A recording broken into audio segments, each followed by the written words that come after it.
Dear students, आज हम botany first paper जिसका शीर्षक है एल्गी, लाइकेंस एंड ब्रायोफाइट्स, उसमें ग्रीन एल्गी वॉल्वॉक्स के बारे में पढ़ेंगे। वॉल्वॉक्स की सिस्टमेटिक पोजीशन क्या है, अक्रेंस प्राप्ति स्थान, वेजिटेटिव स्ट्रक्चर, कायिक संरचना, रिप्रोडक्शन यानी कि जनन और लाइफ साइकिल के बारे में विस्तार पूर्वक स्टडी करेंगे। वॉल्वॉक्स एक ग्रीन कलर की एल्गी है जो कि स्वच्छ और स्थिर जल यानी कि स्टैग्नेंट वाटर में पाई जाती है। रेनी सीजन के प्रारंभिक दिनों में ये जलाशय, गड्ढों, तालाबों, झीलों आदि में यानी कि फ्रेश वाटर एल्गी के रूप में पाई जाती है और उन पर सूक्ष्म बॉल के रूप में दिखाई देती है। कभी कभी वॉल्वॉक्स की अधिकता इतनी ज़्यादा हो जाती है यानी कि रेनी सीजन में इसकी ग्रोथ बहुत अधिक होती है, मल्टीप्लिकेशन बहुत ज़्यादा होता है। इस वजह से पूरा तालाब इसकी उपस्थिति के कारण ग्रीन कलर का दिखाई देने लग जाता है। वॉल्वॉक्स का नाम लैटिन शब्द वॉल्वियर के आधार पर ही रखा गया है, जिसका मीनिंग होता है लुढ़कना। इसलिए इसे रोलिंग एल्गा के नाम से भी जानते हैं। जैसा कि आप जानते हैं, इसके शब्द से ही कैरेक्टरिस्टिक्स मूवमेंट का संकेत मिलता है, यानी कि वॉल्वॉक्स की जो कॉलोनी होती है, जिसे हम सिनोबियम भी कह सकते हैं, वो वाटर में लुढ़कती हुई दिखाई देती है। इनमें सबसे अधिक मिलने वाली जो स्पीसीज है that is Volvox globator, Volvox africanus, Volvox prolificus, Volvox aureus and Volvox rousseletii. इन सभी स्पीसीज में वॉल्वॉक्स ग्लेबेटर जो स्पीसीज है ये सामान्य रूप से पाई जाती हैं। यदि इसकी हम सिस्टमेटिक पोजीशन देखें या क्लासिफिकेशन देखें तो स्मिथ साइंटिस्ट के अनुसार इसे किंगडम प्लेंटाई में रखा है। Division Chlorophyta, class Chlorophyceae, order Volvocales, family Volvocaceae and genus Volvox. जैसा कि मैंने पूर्व में भी बताया था, इसकी हैबिटेट किस प्रकार से होती है। It includes about 20 species. All are aquatic and free floating. They mostly occur in freshwater bodies. It forms a beautiful green colored phytoplankton on the surface of water body. And the last is it occurs as green rolling ball of pinhead sized coenobia. अब हम इसकी vegetative structure के बारे में पढ़ेंगे। Vegetative structure, the plant body a multicellular motile coenobium. The coenobia of Volvox are spherical, oval और ellipsoidal in shape. Each cells is biflagellated and the alga roll over the surface of water by the joint action of flagella. The synobium of Volvox is an assemblage of similar and independent cells. Each cell performs its own function of nutrition, respiration, and excretion. Each cell has its own gelatinous sheath. It is connected with the sheath of other cells by series of cytoplasmic stent.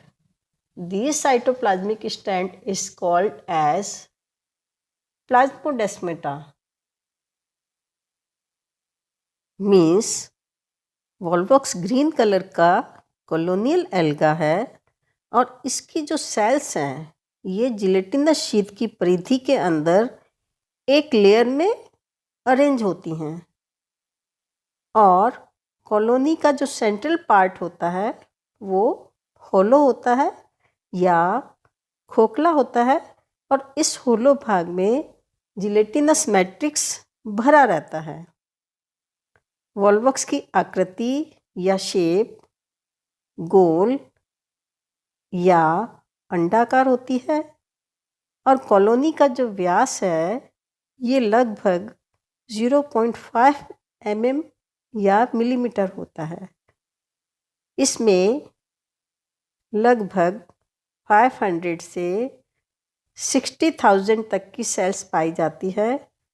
For example Volvox आयूरियस में 500 sales, Volvox ग्लोबेटर में 20,000 sales, Volvox रोज़ेल्टाई में करीबन 60,000 तक की sales पाई जाती हैं। इस प्रकार निश्चित संख्या वाली जो कॉलोनीज हैं उसे हम सिनोबियम कहते हैं। कॉलोनी पोलैरिटी या ध्रुवता भी शो करती है। इस कॉलोनी के एंटीरियर पार्ट में वेजिटेटिव सेल्स होती है जबकि पोस्टीरियर पार्ट में रिप्रोडक्टिव सेल्स पाई जाती है और ये रिप्रोडक्टिव सेल्स जो है ये आकार में या साइज में कंपैरेटिवली लार्ज होती हैं या बड़ी होती हैं। वॉल्वॉक्स की कॉलोनी की सभी सेल्स आपस में एक प्रोटोप्लाज्मिक थ्रेड के द्वारा कनेक्टेड रहती हैं।